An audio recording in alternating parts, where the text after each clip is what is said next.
Changing your car battery definitely isn't something that you look forward to or plan to do in advance, because most of the time it just catches you by surprise. It's not like, you can physically see the wear on your tires and be like, oh okay, it's finally time to change them. No, with a car battery, it just catches you by surprise, and one day you realize, oh, my car won't start. And then it's time to change one. With most modern cars nowadays, you won't even realize that the battery is getting weaker, because most of the time it will just work until it doesn't. It's an inconvenience to get the battery replaced, but hey, it's something all car owners will have to go through. I for one have gone through many times, but yeah. Sorry, I'm detracting from my point, but yeah, everybody will go through it once, at least once. So when it's finally time to change your car battery, how do you choose which is the right one for your car? What type of battery is right for you? What do all the numbers mean? And what sort of information should you pay particular attention to when it comes to choosing the right one? Well, it can be a little bit confusing, daunting, and intimidating, but hey, that's what I'm here for, and I'm gonna guide you through this video so you'll learn a whole lot about batteries today, baby.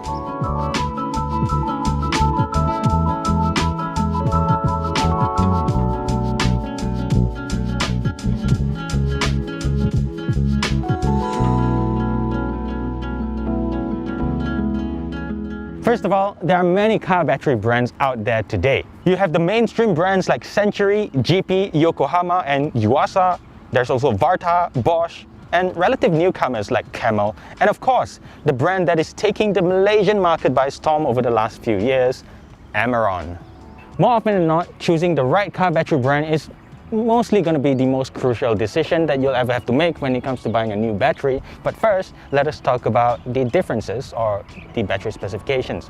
In general, there are two types. In general, you have a wet cell and a dry cell battery. The difference between the two is mostly to do with maintenance. This wet cell battery, or conventional batteries, will require periodic topping up of fluids such as electrolytes or battery fluids. And all the drivers will probably remember having to unscrew these caps on top to fill in those battery fluids every once in a few months.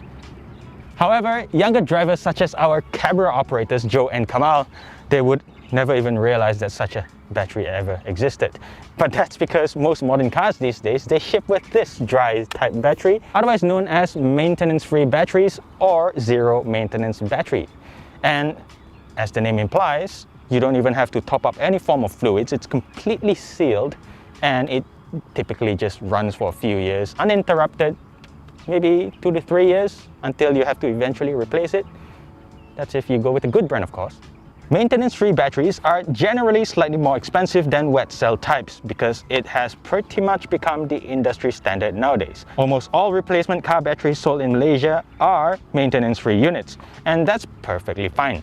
The extra convenience given is well worth the price premium, I think. Alright, now comes the complicated part, the sizes and ratings of car batteries. Again, in general, there are two different standards, which is JIS or DIN. JIS is JIS, DIN is DIN. JIS stands for Japanese Industrial Standard, and it's more commonly found in Malaysian and Japanese branded cars. I say mostly because there are exceptions. The Geely-based Proton models like the X50 and X70, they run DIN-type batteries, and so do a few European-centric Japanese models like the Toyota Supra and Honda Civic Type R. Korean cars also sit in the middle. Certain older models run JIS batteries, while most newer models use DIN batteries. Pretty much all European cars use DIN batteries, which stands for German Industrial Standard. Now, it's important to note that JIS and DIN-type batteries are not interchangeable. You cannot simply, for example, take a 55D battery and swap it for a DIN 55 one because the design of the batteries are inherently different. JIS batteries have their terminals stick out on top of the battery, while DIN batteries have their terminals within two recesses here. Okay, now let's talk about battery codes. This here is a JIS type battery with the code 46B24LS. The number 46 here represents the overall rating of the battery. Each number corresponds to the battery's starting cranking power and capacity, but I'll get to that later. Oh, this is heavy, I better put it here. Anyway, the second set of code here, which is B24, refers to the actual physical size of the battery in its height and width. So B here refers to the size, again, with B being larger than A and C being larger than B. And the number 24 here refers to the length of the battery. So 24 here suggests that the battery is 24 centimeters in length. Pretty straightforward, right? Now the last part of the code here is the letter L, which indicates the position of the positive terminal when looking from the front, of course. So L indicates that the positive terminal is on the left side of the battery when you're looking from this direction, of course. And the letter R simply means that the terminals are flipped. The S here also indicates the size of the terminal. So this is modern size batteries. Most cars nowadays, they use standard size batteries. This is the terminal that goes onto the battery leads. So yeah.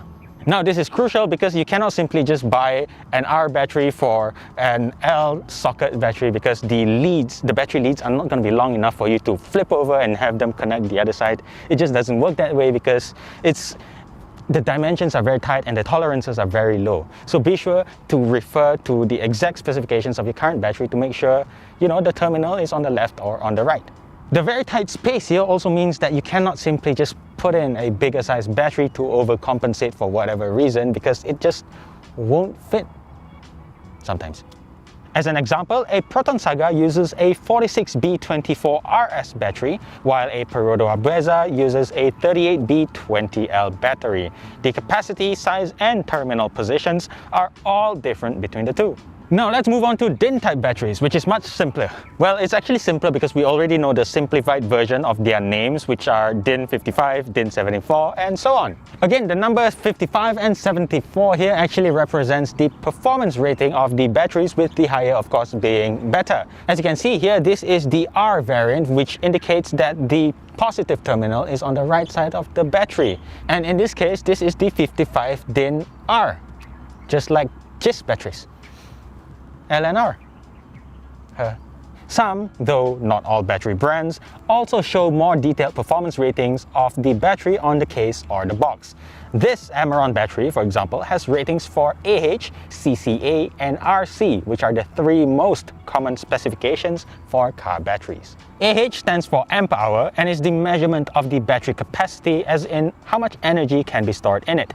CCA is cold cranking amps, which indicates how much power the battery can deliver to start the engine. Lastly, RC stands for reserve capacity, and it is a measurement of how long the battery can continue to provide power to the car. Okay, so if you're feeling confused by this bombardment of terms and numbers, just know that you actually don't have to know all of them in detail to choose the right battery for your car. All you have to do is very simply look at what's under your engine bay and just get the same model. It's basically a fail-safe move. Or B, you can also refer to your car's manual to see a list of compatible batteries. If for some reason you no longer have your car owner's manual, then Google is your best friend. As a rule of thumb, you'll want to buy a new car battery that meets or exceeds the recommended specification that has been specified by your car's original manufacturer. If you buy a battery that's too weak, then it's not gonna last very long, or worse yet, it's not even gonna start your car. But let's say it does start. Your components, such as your alternator and various other electronic devices, may be damaged. So best not to go the cheap way, guys. Now in Malaysia, there is sort of a habit for people to buy overspec batteries. Let's say, for example, your car needs a DIN 55 battery and for some reason you feel like putting a DIN 65 battery. You'd be thinking, no harm, no foul, right?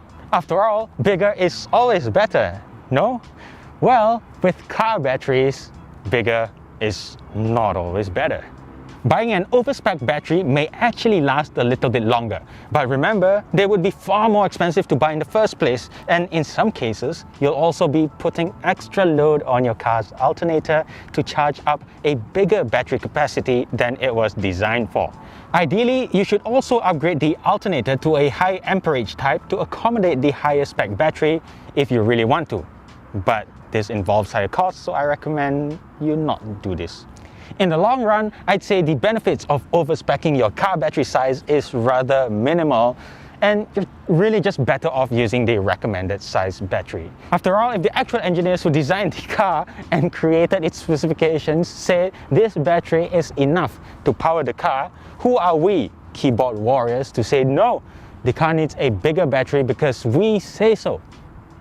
Right? It doesn't make sense. Just go with what the engineers say. It makes perfect sense. One more thing, it gets a little bit complicated if your car has this auto start-stop function like with the current generation Myvi or the Perodua Beza advanced models. Typically, cars with auto start-stop function will require a higher spec battery that can cope with multiple startups for the everyday drive. So for this, you will need a battery with the EFB signage on top. In this case, EFB means enhanced flooded batteries. Now it's worth noting that you can use normal batteries for cars with start-stop function, but it's really not recommended because it's just not built for it. Premium cars with both auto start-stop and brake regenerative braking functions, meanwhile, will need an AGM battery, which stands for absorbent glass mat. This is a far more expensive type of battery, costing more than twice or even 3 times the price of a standard battery. But then again, it should last a little bit longer. Ah, what a nice, long, informative video. We love our audience, don't we, guys? Okay, once you've established the right battery for your car, now comes the tricky part, that is to choose the right battery brand for your car. Let's start with this. To me, a car battery is one of the last few things that you should even consider saving money on. It's like buying cheap tires. Buying like those off-brand ones it's just gonna bite you in the bum in the long run.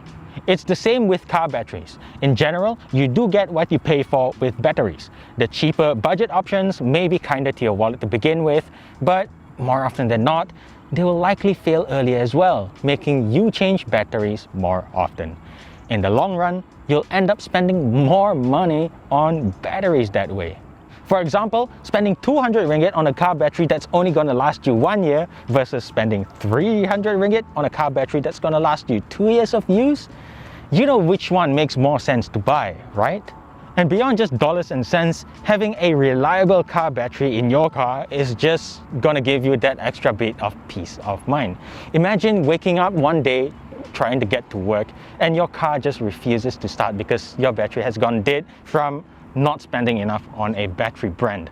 So my advice is just spend that little bit of money on a battery that's a little bit more reputable, a little bit more well-known, because you really want to reduce the risk of your engine not starting up in the morning, or at least the frequency of that happening. Speaking of weight, this is actually a less technical info and actually something not many people know. Now, unlike most things on a car, with car batteries, going lighter isn't always better. Making a car battery last long requires higher quality and therefore more materials. So if you have the two same batteries, the heavier one is typically a clear indication of the build quality of its internals and its durability as well. So then it comes down to choosing between the popular top-tier car battery brands available, like the ones we have here. One distinct indication of the life expectancy of car batteries is the warranty provided. The longer the warranty, the more confidence the brand has that its products will go the distance. Now, Malaysia is a very tough place for car batteries because it's hot and humid all year round, and these things are known to reduce the life expectancy of car batteries. In Europe, for example, you can see car battery manufacturers offer like 5 years of warranty because it's cold for most times of the year. But here in Malaysia, car battery guys usually just give you 12 months. Only recently have a few car battery brands have decided to up the warranty coverage to between 18 or 24 months. Now that is quite unheard of before. In this regard, the brand that offers the longest car battery warranty in Malaysia is Amaron, with its 36-month warranty coverage. What's even more interesting is that their battery prices have not changed since 2016. So technically, you're getting an extra 24 months coverage for free. Amaron claims that if its battery fails within the first 18 months of ownership, you will get a 1-to-1 replacement battery for free. Beyond that, if the battery fails from months 19 to 36, you'll get significant discounts when you buy a new one. And the good thing is, when you do buy a new one, the warranty resets itself to another 36 months. Amaron also offers a straightforward self-registration system for its warranty program. All you have to do is register your new battery on its mobile phone app, available on both iOS and Android devices. This makes any warranty claims much easier and more transparent than having to keep receipts or warranty cards like before. Amaron claims to offer after-sales support through their network of Amaron sales and service centers located in major cities throughout West Malaysia. So that's about it for this video on how to choose the right battery for your car. The short of it is, you don't really have to worry about all these codes and numbers. You can very simply just follow the same battery that's already in your car, replace it with the exact same battery model, and you are good to go. Just, don't force yourself to memorize all these things. But it's good to know, right? When it comes to buying the right car battery brand, it all comes down to three things: price, weight, and warranty.